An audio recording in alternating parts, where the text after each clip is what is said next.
मेरा नाम रुचि है। मेरी उम्र 22 साल है और मैं छत्तीसगढ़ में रहती हूँ। मुझे ना जाने क्यों ऐसा लग रहा था कि सब नॉर्मल होकर भी नॉर्मल नहीं है, या फिर ये सब कुछ ज्यादा दिनों के लिए नहीं है। यही सब सोच सोच कर मेरे सर में बुरी तरह से दर्द हो रहा था। मुझे ऐसा लग रहा था कि अगर मैं एक दिन भी इस आदमी के साथ रही तो मैं पागल हो जाऊंगी। कभी कभी मुझे लगता था कि मैं एक पागल औरत हूँ, लेकिन कभी कभी मुझे ऐसा लगता था कि मेरा पति ही पागल आदमी है। मैं डिसाइड नहीं कर पा रही थी कि हम दोनों में से कौन नॉर्मल था और कौन नहीं। एक फिटकरी थी जो मेरी जिंदगी की सबसे बड़ी मुसीबत बन चुकी थी। कोई सोच भी नहीं सकता था। एक छोटी सी सफेद रंग की फिटकरी ने मेरी जिंदगी में जीना दुश्वार कर दिया था। रोज मेरा पति एक नई तरह की फिटकरी घर में लेकर आता था और उसे इतना संभाल कर रखता था कि जैसे वो कोई हीरे या जवारात हो। वो पागलों की तरह हर 10 मिनट बाद आकर अपनी फिटकरी का ध्यान रखा करता था कि कहीं फिटकरी खराब तो नहीं हो गई, और कहीं कोई फिटकरी को चोरी करके तो नहीं ले गया, और कहीं कोई चीज फिटकरी के ऊपर तो नहीं गिर गई जिससे फिटकरी वेस्ट हो जाए। वो बार बार अपनी लाई हुई फिटकरी का ख्याल रखा करता था। कभी उसे लॉकर में रखता तो कभी उसे कबर्ड में रख देता, तो कभी उसे सूटकेस में संभाल कर रख देता था, तो कभी किचन में आटे के डिब्बे में छुपाकर रख देता था। मैं सोच सोच कर पागल हो गई थी कि आखिरकार इस फिटकरी में ऐसा भी क्या था जो मेरा पति उस फिटकरी के लिए पागल हुआ जा रहा था, और उसे फिटकरी की इतनी ज्यादा परवाह थी।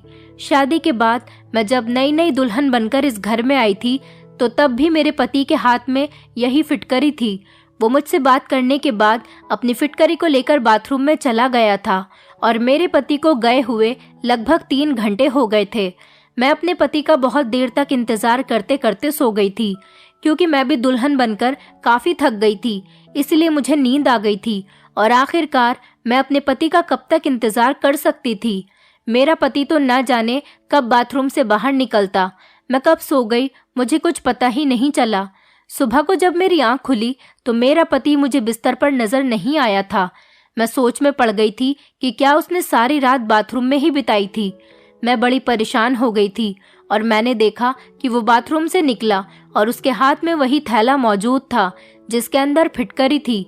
मेरा पति बहुत बहुत देर तक अपनी फिटकरी के साथ बाथरूम में बंद रहता था और बाहर आने के बाद कहता कि सारी कमी पूरी हो गई है, और मैं शर्मिंदा हो जाती थी कि ना जाने वो कैसी कमी पूरी होने की बात कर रहा था। वो दिन था और आज का दिन मेरी शादी को लगभग 3 महीने हो गए थे, और ये फिटकरी थी कि जिसकी कहानी आज तक खत्म होने का नाम ही नहीं ले रही थी। वो बार बार बाथरूम में जाता और फिटकरी का वो थैला बाथरूम के अंदर जाते हुए और बाथरूम से बाहर आते हुए भी उसके हाथ में ही होता था।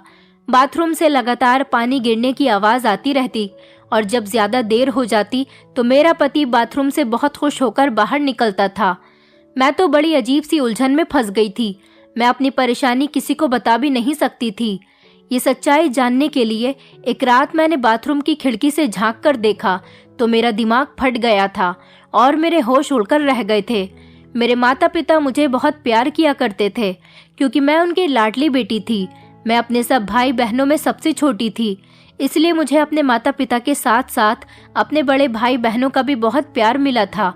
मेरे माता पिता का कहना था कि मैं बचपन में काफी बीमार रहती थी और मेरे माँ बाप हमेशा मेरे ठीक होने की प्रार्थना करते रहते थे। बचपन में मेरा काफी इलाज भी हुआ था, इसलिए मुझसे मेरे घर में सारे लोग बहुत ज्यादा प्यार किया करते थे। मेरे माता पिता ने भगवान के आगे प्रार्थना की और रो रो कर मेरी जिंदगी की भीख मांगी थी, मगर मेरे माता पिता को ये पता नहीं था कि उनकी जिंदगी इतनी जल्दी उनको छोड़कर चली जाएगी और उनकी सबसे लाडली और छोटी बेटी उनके पीछे अनाथ हो जाएगी। अगर मेरे माता पिता को ये बात पता होती तो वो कभी भी बचपन में मुझे नहीं बचाते। मेरे परिवार में मेरे माता पिता के अलावा मेरे एक बड़े भैया और एक बड़ी बहन भी थी। वो सब लोग एक साथ मुझे छोड़कर इस दुनिया से चले गए। मैं 7 साल की थी जब हमारी पूरी फैमिली पिकनिक के लिए जा रही थी। तभी रास्ते में अचानक हमारी गाड़ी का एक्सीडेंट हो गया था। एक्सीडेंट इतना ज्यादा खतरनाक था कि मेरे माता पिता और मेरे दोनों भाई बहन की मौके पर ही मौत हो गई थी।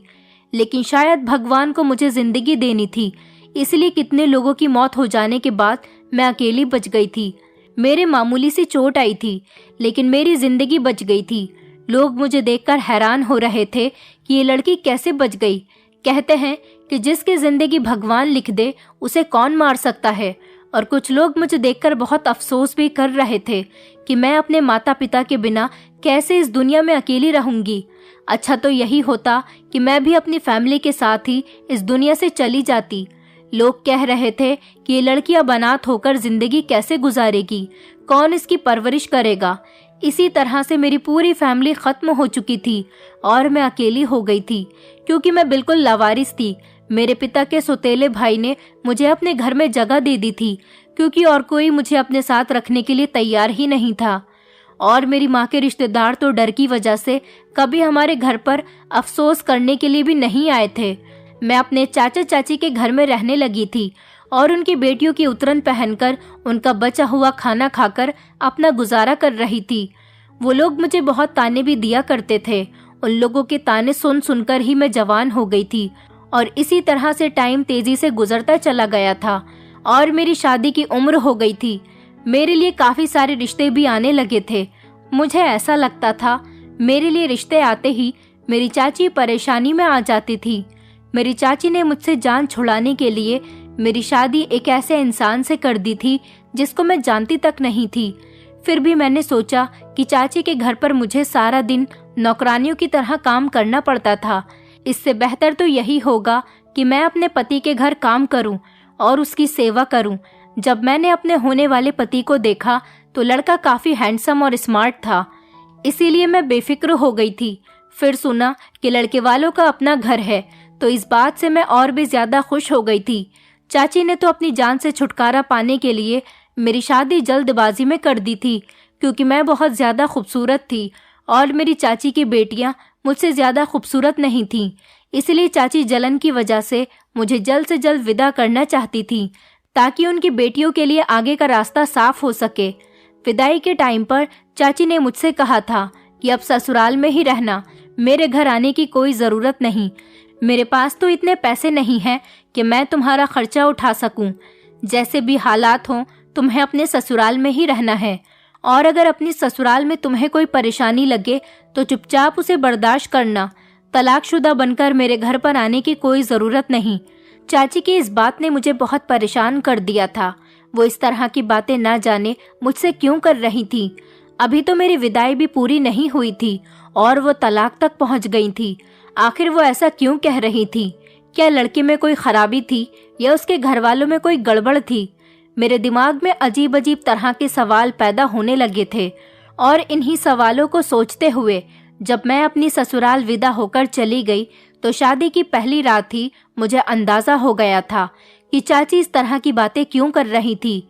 जिस लड़की के पति ने शादी की पहली रात उसके साथ रिलेशन बनाने के बजाय सारी रात बाथरूम में ही गुजार दी हो तो उसकी दिमागी हालत क्या होगी।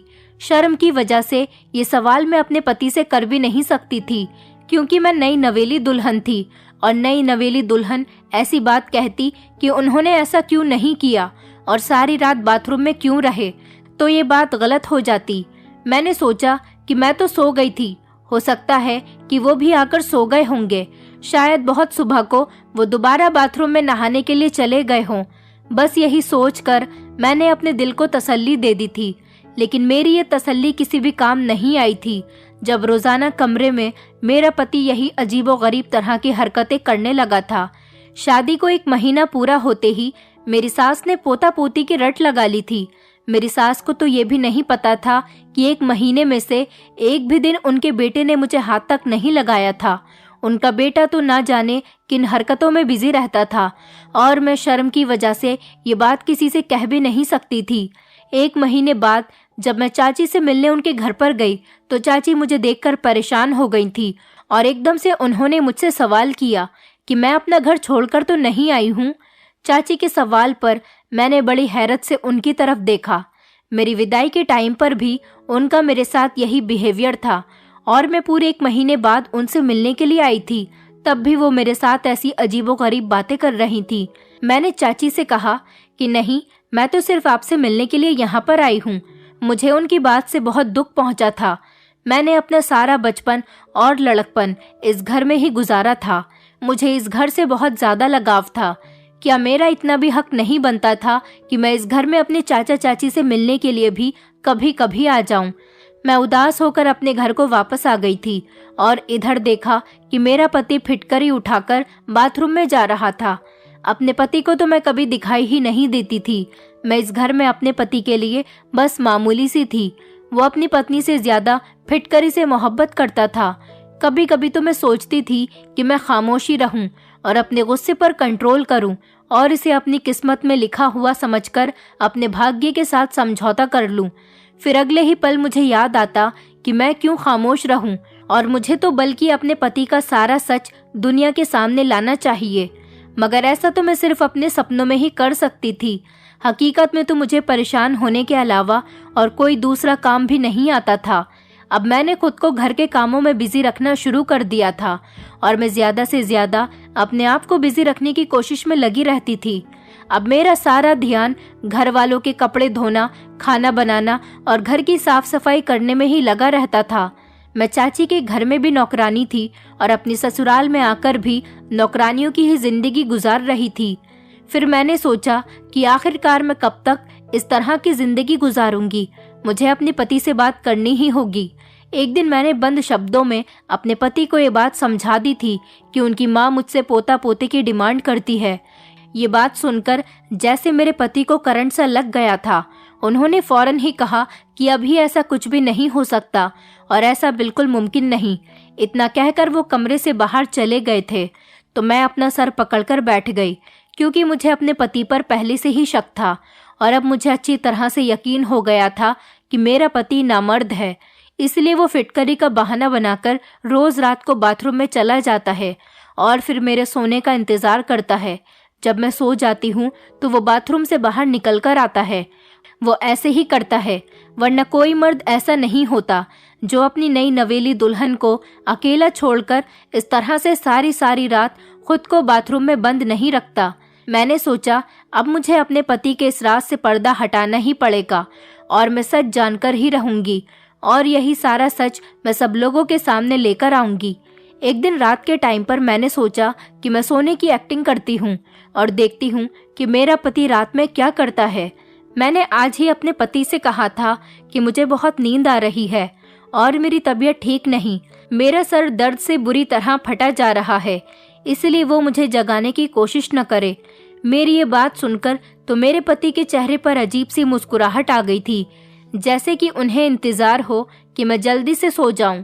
मेरे पति ने मुझसे कहा कि ठीक है, अगर तुम्हारी तबीयत ठीक नहीं तो तुम जल्दी से सो जाना, मैं तुम्हें बिल्कुल भी डिस्टर्ब नहीं करूंगा। उसने कमरे की लाइट बंद कर दी और कमरे से बाहर निकल गया। ये सच था कि मुझे लेटते ही नींद आ जाती थी, क्योंकि मैं सारा दिन बहुत काम करती थी और थकान से चूर होकर जब मैं अपने बिस्तर पर सोने के लिए लेट जाती थी तो मुझे फौरन ही नींद आ जाती थी। लेकिन मैं आज बहुत कोशिश कर रही थी कि मैं जागती रहूं, लेकिन मेरा नींद पर कोई बस नहीं था। आज मैंने सोचा कि दिन में जब मेरा पति घर पर था तो मैंने उनसे कहा कि मेरी तबीयत ठीक नहीं है और मैं सोना चाहती हूँ। तो उन्होंने मुझसे कहा कि हाँ ठीक है, घर का काम कोई भी कर लेगा, तुम आराम से सो जाओ। मेरी सास को लगा कि मैं प्रेग्नेंट हूँ और मेरी तबीयत ठीक नहीं, इसलिए मैं आराम कर रही हूँ। और मेरी सास ने भी मुझे किसी काम के लिए नहीं कहा था, वरना मुझे तो आराम करने का मौका ही नहीं मिलता था। मैंने नींद दिन में ही पूरी कर ली थी। मैं जी भर के सोई थी ताकि मैं रात को देर तक जाग सकूं। मैं लगभग 1 घंटे तक अपने पति का इंतजार करती रही थी। 1 घंटे के बाद जब मेरे पति कमरे में आए तो मैं ऐसी हो गई जैसे मैं गहरी नींद में सो रही हूँ। मैंने देखा कि वो वही फिटकरी वाला थैला लेकर बाथरूम में चले गए थे। जब उन्होंने बाथरूम का दरवाजा बंद किया तो मैं फौरन ही उठ गई थी। मुझे डर नहीं था कि वो बाहर आएंगे, क्योंकि मुझे पता था कि अब वो काफी देर तक बाहर आने वाले नहीं। मैं घर के बैक साइड वाले हिस्से की तरफ जाने लगी थी और चोरों की तरह धीरे धीरे खड़ी हुई थी, जहां पर बाथरूम की खिड़की भी थी। लेकिन बाथरूम की खिड़की बहुत ऊंचाई पर थी और उस खिड़की से मैं अंदर तक नहीं देख सकती थी, क्योंकि खिड़की की ऊंचाई के हिसाब से मेरा कद बहुत छोटा रह गया था। लेकिन मैं जल्दी से जाकर एक चेयर लेकर आई और मैंने वो चेयर रखी और उस पर खड़ी हो गई। उस टाइम रात के 2 बज रहे थे और घर के सारे लोग सो चुके थे। किसी की भी मुझ पर नजर नहीं पड़ सकती थी, मगर मुझे फिर भी बहुत डर लग रहा था और डर की वजह से मेरा शरीर कांप रहा था। मैं वो चेयर उठाकर खिड़की के करीब आई और चेयर पर चढ़कर खिड़की के अंदर देखने लगी कि आखिर मेरा पति इतनी देर तक बाथरूम में करता क्या है। अपने पैर कांपने की वजह से मुझे ऐसा लग रहा था कि मैं ठीक से खड़ी नहीं हो पा रही हूँ, ऐसा न हो कि मैं गिर जाऊं। मैंने अपने अंदर हिम्मत पैदा की और चेयर के ऊपर खड़ी हो गई, लेकिन जैसे ही मैंने बाथरूम की खिड़की से अंदर झांका तो सामने का नज़ारा देखकर मेरी आंखों के सामने अंधेरा छाने लगा था। मैं चेयर से गिरते गिरते बच गई थी। ये मेरा पति कैसा काम कर रहा था, फिटकरी के साथ आखिर ये सब कुछ क्या हो रहा था। मेरे पति का दिमाग तो ठीक था। मैंने बड़ी मुश्किल से खुद को संभाला था और वापस अपने कमरे में चली आई थी। कमरे में आते ही मेरी आंखों में आंसू आ गए थे और मैं फूट फूट कर रोने लगी थी। मुझे अपनी किस्मत पर रोना आ रहा था, क्योंकि आज मेरे पति की असलियत खुलकर मेरी आंखों के सामने आ गई थी। आज तक मेरा पति मेरे करीब क्यों नहीं आया था, अब मुझे ये बात अच्छी तरह से समझ आ गई थी। तो वो ये वजह थी जिसकी वजह से मेरा पति मुझसे दूर दूर रहता था। अब मुझे यकीन हो गया था कि मेरी चाची मेरे पति की असलियत को अच्छी तरह से जानती थी, इसीलिए वो मुझसे इस तरह की बातें किया करती थी। उन्होंने जानबूझकर मुझे इस नर्क में धकेला था, वरना मेरे लिए रिश्तों की कोई कमी नहीं थी। मैं बहुत खूबसूरत थी, जिसकी वजह से लोग मुझे देखते ही पसंद कर लिया करते थे, और चाची को सिर्फ इसी बात का डर था कि कहीं मुझे उनकी बेटियों से ज्यादा अच्छा रिश्ता न मिल जाए। इसीलिए उन्होंने मेरी शादी इस आदमी के साथ करवा दी थी। मैंने सोच लिया था कि मैं कभी भी अपनी चाची को माफ नहीं करूंगी। उनको मरने के बाद तो भगवान के सामने जवाब देना ही पड़ेगा। और मैं ये भी जान गई थी कि मेरी सास और मेरी ससुराल के सारे लोग मेरे पति की इस हरकत के बारे में नहीं जानते थे, क्योंकि मेरे ससुराल के सारे लोग अपनी अपनी लाइफ में काफ़ी बिजी थे। किसी को भी इतनी फुर्सत नहीं थी कि वो किसी की ज़िंदगी में झांक कर देखे कि वो क्या कर रहा है और किस लिए कर रहा है। सिर्फ यही वजह थी जो मेरे पति पर आज तक किसी ने नज़र नहीं रखी थी। बस उनकी शादी करवाना अपना कर्तव्य समझा और ऐसे इंसान से मेरी शादी करवा के मेरी ज़िंदगी बर्बाद कर दी थी। ज़्यादातर पेरेंट्स को ऐसा लगता है कि वो अपनी औलाद की शादी करवाने के बाद अपनी सारी जिम्मेदारियों से फ्री हो जाते हैं, बस हर हाल में शादी कर देते हैं, ये बात जाने बिना कि उनका बेटा शादी करने के लायक है भी या नहीं।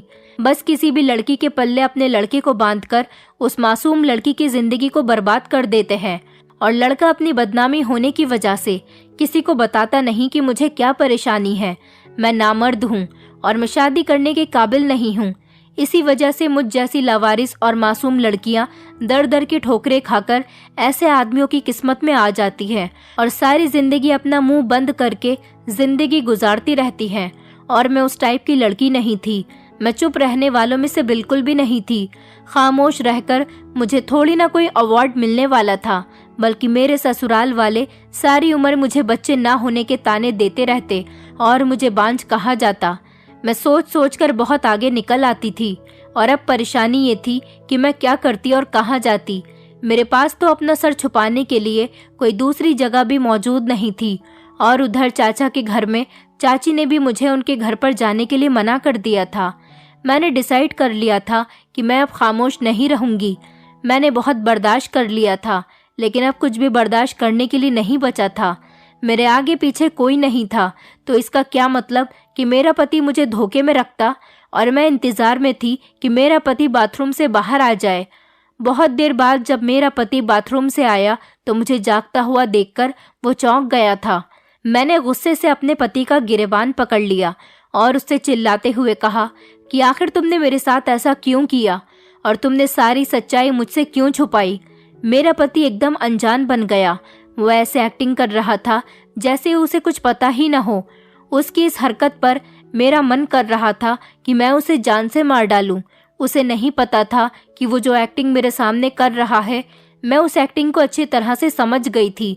वो मेरे सामने मासूम बनने की कोशिश कर रहा था, लेकिन वो मासूम नहीं था, बल्कि वो तो एक बहुत बड़ा चालाक आदमी था और चालाकी से ही मेरे साथ रह रहा था। मुझे बिल्कुल समझ नहीं आ रहा था कि आखिर कोई तो वजह होगी जिसकी वजह से वो अभी तक मेरे करीब नहीं आया था और शायद यही वजह थी कि वो नामर्द है। लेकिन मेरा पति मुझे ये बात बताने से बहुत डर रहा था कि उसकी इंसल्ट होगी और लोग उसकी मजाक बनाएंगे। इसलिए उसने शादी करके अपना सारा इल्ज़ाम अपनी पत्नी पर डालने के बारे में सोचा होगा। मेरे दिमाग में बार बार अजीब अजीब तरह के ख्याल आ रहे थे। अब मेरी शादी को 3 महीने हो गए थे और पिछले 3 महीनों से मैं लगातार डिप्रेशन का शिकार हो रही थी। आज जब मैं अपने पति का गिरेबान पकड़कर उससे सवाल कर रही थी तो वह हैरत से मुझे देख रहा था, जैसे कि उसे यकीन नहीं आ रहा था कि मैंने उसका झूठ पकड़ लिया है। वो हक्का बक्का होकर मुझे देखे जा रहा था। जब मेरे पति ने मुझे कोई जवाब नहीं दिया और उससे कोई जवाब नहीं बन सका तो मैंने फौरन ही अपना सामान पैक करना शुरू कर दिया। मैंने अपने पति से कहा कि तुम्हें शर्म आनी चाहिए, तुम इस तरह का घटिया काम करते हो। मैं तुम जैसे नामर्द आदमी के साथ नहीं रहना चाहती और यही वजह है कि तुम इस घटिया फिटकरी को अपनी जान से भी ज्यादा संभाल कर रखते हो। मेरा पति अब भी हैरान सा खड़ा होकर मेरी सारी बातें खामोशी से सुन रहा था, मगर ऐसा लग रहा था जैसे वो मेरी बातों को समझ नहीं पा रहा था और वो काफी सैड लग रहा था कि मैं उसकी सारी बातों को जान चुकी हूँ। मैं अपने पति को हैरान और परेशान देखकर अपना सामान पैक करके दरवाजे की तरफ जाने लगी थी और घर से बाहर निकल गई थी। सारे घर वाले सो रहे थे। अभी मैं घर के मेन गेट तक नहीं पहुंची थी कि मेरा पति भागता हुआ मेरे पीछे आया और जबरदस्ती मेरा हाथ पकड़कर मुझे अंदर घसीटता हुआ मेरे कमरे में लेकर चला गया। मैंने शोर मचाने की कोशिश की तो उसने अपने हाथ मेरे मुंह पर रख लिया, जिससे मेरी आवाज निकलनी बंद हो गई थी और हल्की हल्की आवाज में मुझे खामोश रहने के लिए कहता रहा। वो मुझे कमरे में लेकर आ गया और बेड पर बैठने के बाद उसने कमरे के दरवाजे को अंदर से बंद कर लिया। मुझे अपने पति पर बहुत गुस्सा आ रहा था। मैं एकदम दरवाजे की तरफ जा रही थी, मगर उसने फिर मुझे पकड़कर बेड पर पटक दिया और कहने लगा, ये क्या तमाशा लगा रखा है? तुम्हें मेरी बात एक बार में समझ नहीं आती? मैंने तुमसे कहा कि खामोश रहो, बस एक बार तसल्ली से बैठकर मेरी सारी बातें सुन लो। और तुम इस टाइम रात के इतने अंधेरे में कहाँ पर जाओगी? क्या तुम लोगों को हमारे बारे में बातें बनाने का मौका देना चाहती हो? अपने पति की कही हुई बात पर मैं और भी ज्यादा गुस्सा करने लगी। मैंने कहा कि तुम्हें क्या लगता है तुम लोगों से सच छुपाकर रखोगे? सच ज्यादा दिन तक छुपकर नहीं रह सकता और दुनिया वालों के सामने आ ही जाएगा कि तुम शादी के लायक नहीं हो और तुम एक नामर्द हो। मैं ये बात सारी दुनिया को बताना चाहती हूँ कि तुम नामर्द हो और तुमने मेरी जिंदगी के साथ खिलवाड़ किया है। मैं तुम्हें कभी भी माफ नहीं करूंगी। मैं अपने होश खो बैठी थी और जो मेरे मुंह में आ रहा था मैं कहे जा रही थी। मेरी इतनी बातें सुनकर मेरे पति ने मेरे मुंह पर एक जोरदार थप्पड़ मार दिया। मैं उसका थप्पड़ बर्दाश्त नहीं कर सकी और लड़खड़ाते हुए जमीन पर गिर गई और जमीन पर जब मेरे घुटने लगे तो मैं बुरी तरह से दर्द में आ गई थी और दर्द से मेरी आंखें भर आई थी और मैं रोने लगी थी। बल्कि ये चोट तो बहुत मामूली सी थी। जो चोट मेरे दिल पर लगी थी उसने मेरे पूरे दिल को घायल कर दिया था। मैं चौंक गई और परेशानी से अपने पति की तरफ देखने लगी। मुझे इस बात की उम्मीद बिल्कुल भी नहीं थी कि मेरा पति आखिरकार मुझ पर हाथ भी उठा सकता है। अगले ही पल मैं थप्पड़ का दर्द भुलाकर अपने पति के सामने आकर खड़ी हो गई और कहने लगी कि तुम्हारे थप्पड़ मारने पर भी मैं इस घर में अब और नहीं रह सकती। मैंने भी चिल्ला चिल्लाकर अपने पति से बात करना शुरू कर दिया था। मेरे पति ने फिर से कहा कि हल्की आवाज में बात करो वरना सारे घर वाले जाग जाएंगे। मेरे पति को बहुत गुस्सा आ रहा था और उसकी आंखों से गुस्से भरे एक्सप्रेशन साफ देखे जा सकते थे। मेरे पति ने कहा कि तुम जैसा सोच रही हो वैसा कुछ भी नहीं है। शायद तुम्हें गलतफहमी हुई है। मैं नामर्द नहीं हूँ। तुम अपने दिमाग से सोचना बंद कर दो। मैं नामर्द नहीं हूँ, बल्कि मैं एक बहुत बड़ी बीमारी का शिकार हूँ, जिसकी वजह से एक वैद्य ने मुझे ये इलाज करने के बारे में बताया था कि मैं फिटकरी के इस्तेमाल से जल्द सेहतमंद हो जाऊंगा। पहले तो मैं बिल्कुल ठीक था, लेकिन पिछले 6 महीने से मेरे शरीर में बुरी तरह से खुजली हो रही थी और धीरे धीरे बदबू भी पैदा होने लगी थी और इस वजह से मेरे करीब कोई नहीं आता था। मैंने अपनी इस बीमारी का हर तरह से इलाज किया, बड़े से बड़े डॉक्टर को दिखाया और काफ़ी सारी महंगी दवाइयों का भी इस्तेमाल किया। नेट से देखकर हर घरेलू उपाय भी इस्तेमाल कर लिया, लेकिन मुझे सिर्फ नॉर्मल सा ही फ़ायदा होता था। मगर अब मेरी ये बीमारी काफ़ी हद तक बढ़ गई थी और मुझे बहुत दिक्कत का सामना करना पड़ता था। काफ़ी बड़े बड़े डॉक्टर्स को दिखाया तो उन्होंने बताया कि मेरे खून में इन्फेक्शन हो गया है। कुछ सालों पहले जब मेरी बहुत तबीयत खराब हुई थी तो मुझे खून की ज़रूरत पड़ गई थी। तब डॉक्टर के कहने पर मुझे एक आदमी ने खून दिया था। तभी से ही मैं इस बीमारी का शिकार हो गया हूँ। डॉक्टर का कहना है कि उस आदमी के खून में एलर्जी थी, इसलिए मेरे खून में भी इन्फेक्शन हो गया और मेरी सारी बॉडी पर एलर्जी हो गई। उस आदमी का खून मुझे सूट नहीं किया और तभी से ही मैं इस हाल में हूँ। डॉक्टर ने बताया कि अगर आप किसी के करीब जाओगे तो आपकी बीमारी किसी दूसरे को भी लग सकती है, इसीलिए मैं तुम्हारे करीब नहीं आता था। फिटकरी का इस्तेमाल करने से मुझे कुछ घंटों के लिए सुकून मिल जाता था, मगर परेशानी सिर्फ एलर्जी ही नहीं थी। एक परेशानी ये भी थी कि अगर मैं तुम्हारे करीब आता तो मेरी ही बीमारी तुम्हें भी लग सकती थी। ये कोई मामूली बीमारी नहीं बल्कि बहुत बुरी और फैलने वाली बीमारी है। मैं तुम्हें भी अपने जैसा नहीं करना चाहता था। मेरा इलाज तो काफ़ी टाइम से चल रहा था, लेकिन धीरे धीरे मेरी परेशानी बढ़ती ही चली जा रही थी। मुझे किसी ने एक मशहूर वैद्य के बारे में बताया तो मैं उसके कहने के मुताबिक उस वैद्य के पास चला गया था। मैंने जब वैद्य से मुलाकात की तो उन्होंने मेरा पूरी तरह से चेकअप किया और मुझे यकीन दिलाया कि मैं जल्दी ही ठीक हो जाऊंगा। इस वैद्य ने मेरा इलाज शुरू कर दिया था और उधर मेरे घर वालों ने मेरी शादी का हंगामा किया हुआ था, क्योंकि मेरी एक बहन लंदन से आई हुई थी और उसे मेरी शादी अटेंड करना बहुत ज़रूरी था, क्योंकि फिर कुछ सालों तक मेरी बहन का आना यहाँ पर मुमकिन नहीं था। मैंने अपने माता पिता को बहुत इनकार किया कि मैं अभी शादी करने के लिए तैयार नहीं हूँ, लेकिन मेरी किसी ने एक भी नहीं सुनी और मेरी शादी की डेट भी मुझसे बिना पूछे ही तय कर दी। इसी तरह से हमारी शादी भी हो गई। जब मैं वैद्य जी के पास गया और मैंने उनको बताया कि अब मेरी शादी होने वाली है, तो उन्होंने कहा कि अभी 2-3 महीने तक तुम्हारी शादी नहीं होनी चाहिए थी। जब तक इलाज पूरा नहीं हो जाता तब तक तुम्हें किसी के करीब भी नहीं जाना। मैं अपने फैमिली के हर मेंबर से भी दूरी बनाकर ही बात किया करता था और ना ही उन लोगों के साथ उठता बैठता था। फिलहाल मेरी शादी की डेट तो फिक्स हो गई थी। वैद्य जी ने बताया कि तुम्हें इतना करना होगा, जब तक इलाज पूरा नहीं हो जाता तो तुम्हें अपने पत्नी से भी दूरी बनाए रखनी होगी। मैं वैद्य जी की बातें सुनकर बहुत परेशान हो गया था। उन्होंने कहा कि तुम्हारी इस परेशानी का और कोई सॉल्यूशन नहीं, इसीलिए तुम्हें सबसे पहले अच्छी तरह से सेहतमंद होना होगा और अपनी बीमारी को ठीक करना होगा। फिर आराम से सारी जिंदगी तुम्हें अपनी पत्नी के साथ ही तो रहना है, क्योंकि वैद्य जी के इलाज से मुझे काफ़ी फर्क होने लगा था और मैं खुद को काफ़ी हद तक ठीक महसूस कर रहा था। इसलिए मुझे वैद्य जी की बात माननी पड़ी थी और मैंने सोचा था कि शादी करने के बाद मैं तुम्हें सारी हकीकत बता दूंगा, मगर ना जाने क्यों मुझे तुमसे कुछ भी कहने की हिम्मत ही नहीं होती थी और बस यही मेरी सबसे बड़ी गलती थी, जिसकी वजह से तुम मुझे गलत समझ बैठी और मुझे गलत समझने पर मजबूर हो गई थी। वैद्य जी ने कहा कि फिटकरी से ही तुम्हारा इलाज हो सकेगा, इसलिए मैं तुम्हारे करीब भी नहीं आता था और आज तक मैंने तुम्हारे करीब बैठकर तुमसे बात करने की कोशिश भी नहीं की थी। और हर रोज़ मैं फिटकरी घर पर लेकर आता था और रोज़ाना मेरा नई फिटकरी से इलाज होता था। इसलिए मैं पागलों की तरह फिटकरी की हिफाजत किया करता था, ताकि मैं जल्द से जल्द ठीक हो जाऊं और एक नॉर्मल ज़िंदगी जी सकूं और तुम्हें बता सकूं कि मैं तुम्हारे साथ टाइम स्पेंड करने के लिए कितना तड़प रहा था। मेरी परेशानी बाहर से तो किसी को नज़र नहीं आती, मगर अंदर ही अंदर मैं अपनी परेशानी से बहुत ज़्यादा बेचैन हो गया था। मुझे माफ़ कर दो, मैं तुमसे माफ़ी मांगता हूँ। मैंने तुम पर हाथ उठाया और अपनी ये सच्चाई तुमसे इतने दिनों तक छुपा कर रखी। मेरा पति बहुत शर्मिंदा लग रहा था। मुझे अपने पति की बातों पर यकीन आ गया था, क्योंकि उनकी आंखों से लगातार आंसू निकल रहे थे और उनके चेहरे से सच्चाई साफ साफ नजर आ रही थी। मैंने अपने पति से कहा कि आप अगर मुझे इस बारे में पहले ही बता देते तो मैं पिछले 3 महीनों से इतना परेशान नहीं होती।